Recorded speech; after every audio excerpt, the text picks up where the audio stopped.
დილეს და ანალიტიკოსი ამინა სალუქვაძე შემოგვერთა საღამოშვიდობის ბატონო ამირიან, მადლობა რომ მოხვედით. საღამოშვიდობის. მოცემულობა გვაქვს ასეთი. ერთი პროცესი უნდა ვნახოთ ჩვენ საქართველოს საკონსტიტუციო სასამართლოში, რომლითაც მიმართა საქართველოს ხელისუფლებამ, რომ აიგზავნოს ნაციონალური მოძრაობა და მათთან აფილირებული პარტიები და მეორე არის რომ გენერალურმა პროკურატურამ გვითხრა რომ რამდენიმე პოლიტიკოსი ეწეოდა ანტისახელმწიფოებრივ ქმედებებსო. ეს შეტევა, თქვათ, იგივე საქართველოს ხელისუფლების მხრიდან იმ ნაციონალურ მოძრაობაზე, რომ თუნდაც ის დანაპირები, რომელსაც ვისმენთ ჩვენ 2024 წლის არჩევნებამდე პირადად ბიზნა ივანიშვილის მხრიდან, აი ქალბატონი რიმა საუბრობდა, რომ ცოტა დაგვიანებულიც არისო. მაგრამ თუ ეს ყველაფერი ასე წავიდა და აიგზავნა ნაციონალური მოძრაობა და მათთან აფილირებული პარტიები, რას აძლევს ქვეყანას? ნუ საუბარი რაზე გვაქვს და ქართული ოცნებაც ამაზე საუბრობს, თუმცა წლები ამ საკითხზე ეს ხვის მაგივრად რო არ ვაგო პასუხი სოციალურ ქსელში ვამახვილებდი ყურადღებას, რომ თუ ოპოზიციური ფლანგი არ გაჯანსაღდა, წარმოუდგენელია ნორმალური პოლიტიკური პროცესი ქვეყანაში. ამაზე ინტერვიუები მაქვს მიცემული ერთ-ერთი არჩევნების წინ ასეთ ფრაზებსაც ვამბობდი, თუ რისთვის იბრძოდა საერთოდ ოპოზიცია, როცა ხელისუფლებაში მოსასვლელად კი არ იბრძოდნენ, მეორე ადგილისთვის იყო ბრძოლა მაგალითად 20-20 წლის წინ. 24-ში დაახლოებით იგივე სურათი ვიხილეთ, ანუ თვითონაც იციან, რომ ხელისუფლებაში ვერ მოვლენ და გადასული არიან პროცესის დაზიანებაზე. ეს არის კატასტროფა. კატასტროფა, როცა არ ვიცი, ოპოზიციის მღრნელ პარტიას უწოდებდი ნაცმოძრაობას, რატო? აი ახლაც იგივე საუბრებია უნდა გავერთიანდეთ ერთი ფრონტით 13 წელი ამას ვისმენთ. და ერთ-ერთი ლიდერი ნაცმოძრაობის გამოდის და იდეოლოგია კი არ არის თურმე მთავარი. ახლა უნდა გაერთიანდნენ და შემდეგ უკვე როცა დავამარცხებთ ქართულ ოცნებას, მერე გავარკვიოთ მარცხნივ ვინ არის და მარჯვნივ ვინ არის. ანუ ამომრჩეველს მიიჩნევენ გაუნათლებელ უწიგნურ, ნუ ბოლო ცუდი სიტყვაა, მაგრამ ასე გამოდის, იმიტომ რომ მე როცა საარჩევნო ურნასთან მივდივარ, მე გულისხმობ ნებისმიერ მოქალაქეს საქართველოს, ხო? რომ მიდის მოქალაქე საარჩევნო ურნასთან, ის ჩამოყალიბებული უნდა იყოს უკვე ვისაძლევს ხმას და ამისთვის არის ეს ორთვიანი საარჩევნო პროცესი და ნუ მანამდე მთელი ესე იგი პარტიების პოლიტიკური მოღვაწეობა, საქმიანობა, ხო? მაგრამ განსაკუთრებულად ეს ორი თვე ფინანსდება სხვათა შორის, ხო? ამაზე ხო რესურსები იხარჯება, როგორცარეკლამო კუთხით, მაგალითად ბიუჯეტიდან თანხები და ასე შემდეგ პარტიების დაფინანსება და სხვა. მთელი ორი თვე ქვეყანა ცხოვრობს იმითი, რომ მოვისმინოთ რა უნდა, ესე რას გვთავაზობენ, ვინ არის, ვინა მემარცხენე, ვინა მემარჯვენე, ვინ ლიბერალია, ვინ რა. ამის მიხედვით უნდა გავაკეთო არჩევანი და ნებისმიერი პარტია, ნუ მესმის ახლა რეალობიდან უნდა გამოდიოდეს, ხო, მაგრამ შინაგანად მოტივირებული უნდა იყოს ცალკეული პარტია თვითონ რომ მან მაქსიმალური ხმები მიიღოს და საერთოდ გამარჯვებაზე უნდა იყოს ორიენტირებული და შემდეგ უკვე როცა ხმებს დავითვლით და CSKO დაალაგებს აი ამ სურათს, ვინ არის პირველ ადგილზე და ვინ ბოლოში, მერე იწყებენ პარტიები უკვე ერთმანეთთან მოლაპარაკებას ზუსტად იმის მიხედვით რისი უარყოფაც ამათ უნდათ. აი ამ პროცესში ვინა მემარჯვენე და ასე ლაგდებია. ამ პროცესში ჩაიყოლია ნაციონალურმა მოძრაობამ ზოგადად სხვა პარტიები. აი მაგალითად ჩვენ ხედავთ რომ გახარიამ რაღაცნაირად რეანიმაციული ღონისძიებების შედეგად პარტია გადაირჩინა აი ამ აქტით, ვთქვათ, რომელიც მოაწყო, ხო, პირველი ნაწილი არ შევიდა პარლამენტში და შეუწყდა უფლებამოსილება, მაგრამ ახლა შევიდნენ ისინი. ანუ აი როგორ მოახერხავთ, ვთქვათ, აი ამ პარტიების ჩაყოლა თუ ისინი თქვენ ვფიქრობ რომ ერთი კლასტერი იყო ისედაც. ეს ხო აი ბოლო არჩევნების წინ გარედან დალაგდა, ვინ მიიღო მონაწილეობა ამ ადგილობრივ არჩევნებში და ვინ არ მივიდა. ვინ დატოვეს ქუჩაში დატოვეს ისინი, ვიზეც მიხვდნენ რომ 13 წლის განმავლობაში მოსახლეობა არ იღებს აი ამ ყოფილ ხელისუფლებას და შედარებით აი ამ კოლექტიურ ნაცმოძრაობას, რასაც ვეძახით, ლელო და კახარია შემოვიდნენ არჩევნებში და პლუს სხვა პარტიები, რომლებიც მონაწილეობდნენ. აი ეს სურათი იყო და ეხლა თვითონ გადაწყვიტეს ეს თუ გარედან ურჩიეს რომ უნდა შეხვიდე პარლამენტში, რათა თავი გადაირჩინო, ხო? ჩვენ ხო ამაზე აი ბოიკოტებს როცა აცხადებდნენ ისევ ჩემ თავზე ავიღებ რომ ერთი ადამიანი ახლა ერთი მოქალაქე რაღაცა ჩემი პატარა ხმებით მე ვაძლევდი რჩევებს და ამაზე უამრავი ადამიანი საუბრობდა რომ საქართველოში და არა მხოლოდ საქართველოში პარლამენტს მიღმა ნებისმიერი პარტია კოდება უბრალოდ 250-ზე მეტი პარტია საქართველოში დარეგისტრირებული ვინც არ არის პარლამენტში ძალიან რთულია რომ არჩევნებიდან არჩევნებამდე დარჩე შენ ასე ვთქვათ პოლიტიკურ ველზე იყო აქტიური რაღაც რესურსებიც უნდა გაგაჩნდეს პლუს უნდა გქონდეს ხალხის სიმპათია რომ შემდეგ არჩევნებზე შენ ცოცხალი ასე ცოცხალმა მიაღწიო შემდეგ არჩევნებამდე და რა თქმა უნდა სისულელე იყო ბოიკოტი და ნუ პლუს ახლა საპარლამენტო ტრიბუნის უგულვებელყოფა იმითი რომ აი მე ანუ ჩამოწერეს ამ პარტიებმა საკუთარი პარტიები თავისი ანუ აი ამ გადაწყვეტილებით რა თქმა უნდა ისე და ჩამოწერილები იყვნენ ახლა 10 არჩევნებს რომ წააგებ ნუ ამაზეც რამდენი გვაქვს ჩვენ ხო ახლა წრეზე გვატრიალებენ რა და სიმართლე გითხრათ ჩემთვის არის დამღლელი მე ახლა მირჩევნია და უშუალოდ რაღაც თემაზე ვისაუბრო კონკრეტულ თემაზე თქვენს გირჩევნია თავდაც არა შენიშვნას არ უნდა მესმის გვატრიალებენ წრეზე ხო მე წრეზე და ხო ვერ ავწდებით ამ წრეს ხო ვერ ვწდებით ხო გინდა თუ არ გინდა რა თქმა უნდა არა მე მაგ კუთხით არ მეთქვა ვინაიდან თქვენ აი ამ საკითხში კომპეტენტური ხართ უკრაინის ომი რუსეთი ასე შემდეგ აი ამ ომის დაწყების დღიდან საქართველოში გაჩნდა სხვადასხვა არა მარტო უკრაინული მხარე აკეთებდა განცხადებას არამედ შიდა მოხმარების დონეზეც და ხშირ შემთხვევაში როგორც ხელისუფლება ამბობს აწვდენ ინფორმაციებს დასავლეთს აქაური პოლიტიკოსები რომ რაღაცნაირად ვეხმარებოდით ჩვენ ოკუპანტ სახელმწიფოს რაღაც სანქციების დარღვევებთან დაკავშირებით რომ თითქოს და აქ იყო შავი ხვრელები ეს რომ მოხდარიყო ესეთი განცხადებები დასავლურ ქვეყნებში აი ეს ბრალდებები იქაც იქნებოდა პროკურატურის მხრიდან რაც დღეს საქართველოს პროკურატურამ წარუდგინა არა თუ ბრალდებები ეს საერთოდ დაასრულებდა იქ ბევრი პოლიტიკოსის კარიერას აღვლაპარაკობ ახლა სისამართლის პასუხისგებლობაზე ახლა მე თქვენს მოახერხე ადრე უმიწია მოსვლა და პირველ სტომარს უსმენდი თურმე სამშობლოს ღალატი შესაძლებელია მაშინ თუ შენ ხელისუფლებას ცნობ და თუ არ ცნობ ხელისუფლებას, ანუ შენ შეგიძლია ჯაშუშობაზე წახვიდე პირდაპირ. ეს ჯაშუშობა იყო, როგორ ფიქრობთ განცხადებები, რაც იყო, რა იყო? მაგაზე პროკურატურამ უნდა გააკეთოს. აი, თქვენი თქვა, ეს შეფასება რა არის? ჩემსაც გეტყვი. მესამე თვე და აღარ გავიმეორებ. მაგაზე წლებია, აი პირდაპირ მუხლებს უთითებდი სოციალურ ქსელში, განსაკუთრებით 317 მუხლს და სხვა მუხლებსაც, რომ ესაა საბოტაჟი.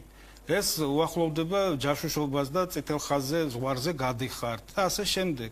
ნუ არ ღვევთ და თავია მთელი სისამართლის კოდექსში სახელმწიფოს წინააღმდეგ მიმართული დანაშაულები და ერთ-ერთი მუხლი იყო 307 რომელიც ამოიღო ნაცმოძრაობამ თავის დროზე აგვისტოს ომის წინ თუ არ სამშობლოს ღალატი იქ ჩამოთვლილი იყო მუხლები რომელი მუხლები სისამართლის კოდექსში ითვლებოდა სამშობლოს ღალატად. ეხლა ეს მუხლი დაბრუნდა სისამართლის კოდექსში, მაგრამ ის რომ ის მუხლი არ იყო ჩამონათვალი, ის დანაშაულები იყო ჩვეულებრივად. ხელისუფლება რო შეიცვალა გაგაწყვეტინებთ ვარდების რევოლუციის შემდეგ, მაგ მუხლით აი ასლანაბაშიძის ხელისუფლების დამხობა რომ მოხდა, მაგ დროს გაასამართლეს თუ არ ვუწდები გენერალი დუმბაძე თუნდაც იყო აი ამუშავეს ეს მუხლი შემდეგ გააუქმეს. ომის წინ ეს მუხლი ამოიღეს, მაგრამ ის მუხლები რაც არის საბოტაჟი, ჯაშუშობა და ასე შემდეგ, ის ჩვეულებრივად დარჩა. ანუ 307 ამოიღეს, მაგრამ 300 მერვედან 320 არ ვიცი მე რამდენით მთავრდება ერთი 20 მუხლი. ის მუხლები დარჩა ყველა და იგივე ახლა რაზეც კითხვას მისვამთ, ვახტანგ მაისაია გაასამართლეს ღია წყაროებიდან მოპოვებული ინფორმაციების გადაცემაზე. ახლა მე არ ვიცი, მე არავის გამართლებაში არ შევალ დეტალებში და სისამართლის საქმეს ძალიან ახლოს არ ვიცნობ. მაგრამ ირაკლი ბათიაშვილის ხო, ნუ ირაკლი ბათიაშვილი საერთოდ ეს იყო გაამხნევა ადამიანი, მაგრამ ის ხო არ იყო უცხოელებთან კონტაქტი. აქ ამას ესე იგი ანალიტიკოსს ედავებოდნენ, რომ შენ უცხოელებთან საუბრობდი რაღაც თემებზე და აქ ვითარებას და რა ვითარება უნდა გადაეცა ისეთი, რაცაც მაშინდელი დღევანდელ რუსთავიორთან ბუდის ვიხდი, მაგრამ მაშინდელი რუსთავიორი რასაც არ გადასცემდა და სხვა მედია საშუალებებით. პირდაპირ სადაზვერო ინფორმაციას აწვდიდნენ ლაივს რო ვეძახით, ანუ ცოცხალ რეჟიმში, რომელი ბომბი სად ჩამოვარდა, რამდენი მეტრი დააცილეს და ასე შემდეგ. ფაქტები შემიძლია მოიყვანო როგორც დასავლეთ საქართველოში, ისე აღმოსავლეთ საქართველოში.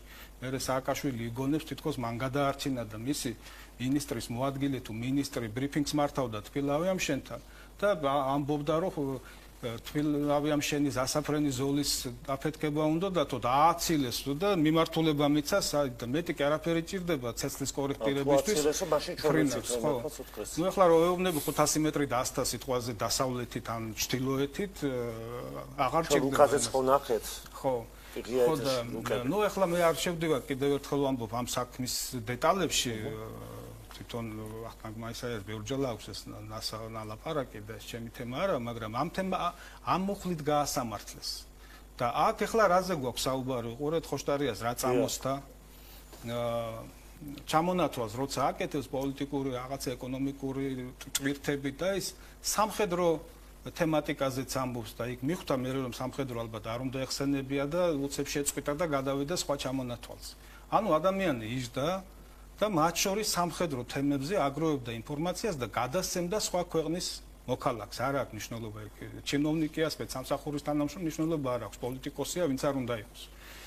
ამით იყო დაკავებული. რა ინფორმაციებს აგროვებდა, როცა ამბობს რომ 100 გვერდი რაღაც ინფორმაცია შეაგროვა, ნუ ეს უკვე სასამართლოში უნდა ამტკიცოს თვითონ მე ამ დეტალებში არსებობ, მაგრამ ახლა როცა ანუ საფუძველს ფიქრობთ რომ არის ეს.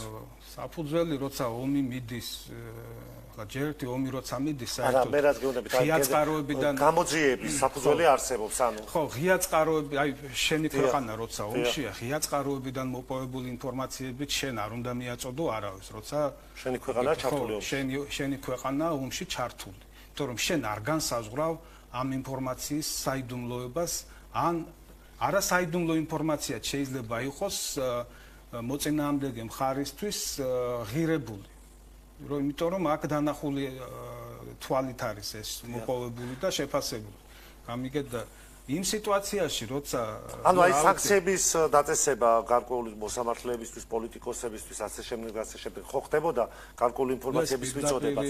ანუ ესეც დანაშაულია. ეს მავნებლობაა საერთოდ დანაშაული კი არა ეს აი როგორი მორალური ის არის. ყურეთ შენ ამაზეც რავი რამდენჯერ თვეები წლებია რაც ეს პროცესი 4 წელი ხდება ზამთარში თებერვალში რაც ომი გრძელდება უკრაინაში აი ამ 4 წლის განმავლობაში მათ ვეუბნებით ხო როცა დაიწყო აქტიურად თორემ მანამდეც ხო რაღაცებს ცდილობდნენ მაგრამ ომმა ეს გააქტიურა ეს თემა ესე იგი შენ ცდილობ შენ ამ ქვეყნის მოქალაქეც ცდილობ რომ შენი თანამოქალაქე დასაჯოს სხვა ქვეყანამ აი ეს თემა როცა რომ ნორმალური ის რა არის გარემოება, როცა შენმა მოქალაქემ სხვა ქვეყანაში რომ ჩაიდინოს დანაშაული, შენის იქ უნდა დაიცვა. ქურდობა ჩაიდენს, კვლელობას არ აქვს მნიშვნელობა, იქ საკონსულოა და იმან თავისი მოქალაქემ მომსახურება საკონსულო და რაც არის საჭირო, როგორც შენმა მოქალაქემ უნდა მიიღოს. როცა დადგება იქ განაჩენი და გაასამართლებენ, კი ბატონო, ან იქ მოიხდის, ან გადმოგცემენ, აქ მოიხდის და ასე შემდეგ. აქ მთელი პოლიტიკური ეს ფლანგი ოპოზიციური ჩართული იყო იმაზე რომ შენი ქვეყნის მოქალაქეები დაესაჯა.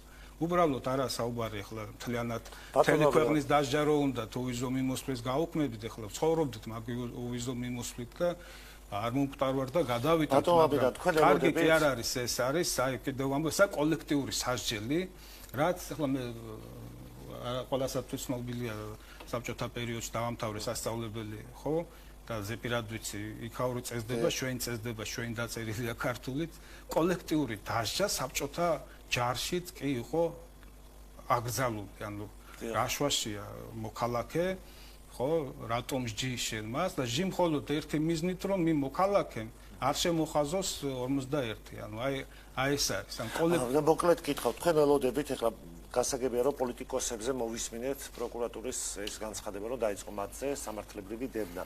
შეიძლება დღის ეს რიგში დადგეს არასამთავრობო ორგანიზაციებიც? თუ ჩართული იყვნენ ამ ინფორმაციების შეგროვებაში ქვეყნის აქ საბოტაჟი რას ნიშნავს?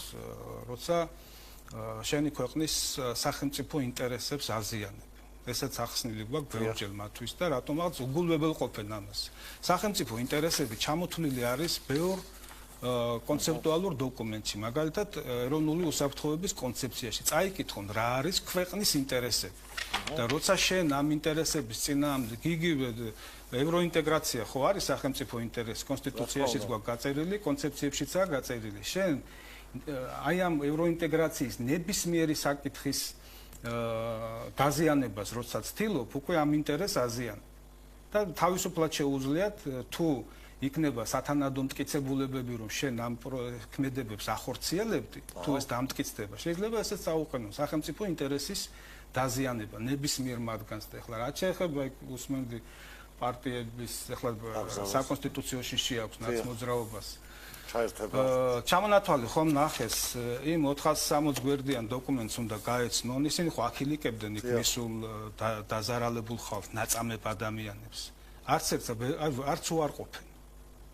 თუმცა ნახეთ ჩვენ ხო არ მინდა ეხლა გვარები დავასახელო ისთან ეთერში და ქილიკობდნენ იმ ადამიანებზე, დაზარალებულ ხალხზე, რომლებიც მოდიოდნენ და იქ ჩვენებებს აძლევდნენ თითქოს ეს იყო სპექტაკლი. და იყო თუ არა სპექტაკლი დაამტკიცონ საკონსტიტუციო სასამართლოში მათ კიდევ ერთხელ ვამბობ, არა უბრალოდ ის უნდა შეეტანათ პარტიის გაუქმების საწინააღმდეგოდ, რაზეც იყო საუბარი, არამედ თელიმ ჩამონათვალს რა დანაშაულებზე, რაც იქ იყო მითითებული და ნუ საზოგადოება შევხედავთ ამ პროცესს საკონსტიტუციო სასამართლოში, ერთი მხრივ იქნება ბრალდება ტომები და მეორე მხრივ იქნება ბრალდებული ხალხის მიერ თავის მართლება, როგორ გაიმართლებენ ისინი თავს იმ ბრალდებებზე, რაც კომისიამ დაადგინა და ეს ლეგენდა იყო თუ არა, რაც თქვენმა პირველმა სტუმარმა თქვა, ამას დაადგენ სასამართლო. შემდეგი ეტაპი იყო სტრასბურგი და საბოლოოდ უნდა დაესვას ამ ყველაფერს წერტილი და საზოგადოება უნდა გადავიდეს პოლიტიკური პროცესი უნდა გაჯანსაღდეს ქვეყანაში. გააუქმებენ თუ არ გააუქმებენ, ამას მეორე ნაკლები მნიშვნელობა აქვს თუ თვითონ ამას გაიაზრებენ. გაზრება უნდა მოხდეს პირველ რიგში. რა თქმა უნდა, ეხლა რა მნიშვნელობა აქვს სხვა ამათ ხო საერთოდ ცუდი ტონი დაამკვიდრეს პოლიტიკაში. ანუ თუ ოპოზიციური პარტია ხარ, აი მგონია რომ შენი მთავარი ამოცანა არის ხელისუფლების გაშავება. კი ბატონო, აკრიტიკე ხელისუფლება აშავე, მაგრამ თან ხო ამორჩეველზე უნდა იმუშაო. დაბა ვის განისმენ რამე რომ დაასწრებენ. ქვეყანა უნდა გაშავდეს თავად. ქვეყანა და პლუს ამორჩეველზე უნდა ელაპარაკოს დაწყებული განათლებიდან დამთავრებული ჯანდაცვით თავდაცვაზე და უსაფრთხოებაზე აღარა საუბარი. ამაზე უნდა კონდეს მუდმივად შენს მოსახლეობასთან არჩევნებიდან არჩევნებამდე საუბარი. და იმ წინასაარჩევნო პერიოდში უკვე პროგრამით გადიხარ და ამ პროგრამაზე ელაპარაკები და აქ ჩვენ ვისმენთ უამრავი სატელევიზიო ოპოზიციური ის არის ხო მედია საშუალება როგორც ტელევიზიები ისე ინტერნეტ მედია სხვადასხვა ტიპის ხედან და დღე და ღამე ისმენ ფაქტობრივად სანაგვე ის არის ნიაღვარი მოდის გაშავების და რაღაც ხო შეიძლება რომ დაუშვათ 20% 30 კრიტიკა 70% საქმეზე მელაპარაკე ვინ ხარ და ეს უნდა მივიღო ჩვენ ბოლო ჩვენს ქვეყანაში და საზოგადოებაში რომ ერთხარეს ხელისუფლება მეორე მხარეს დაალაგებული ნორმალური პოლიტიკური სისტემა ველი და ქვეყნის აღშენებლობაზე რაღაც პროცესებზე ეკონომიკაზე ენერგეტიკაზე ასეთ თემებზე უნდა იყოს საუბარი მადლობა მედია ოდესმე იქნება ამირან სალუქვაძეს ანალიტიკოს დღეს ამით უნდა დავასრულოთ ჩვენი პირდაპირ ეთერი ჩვენ 4 შაბათს შევხვდებით მშვიდობიან ამბეზის განმავლობაში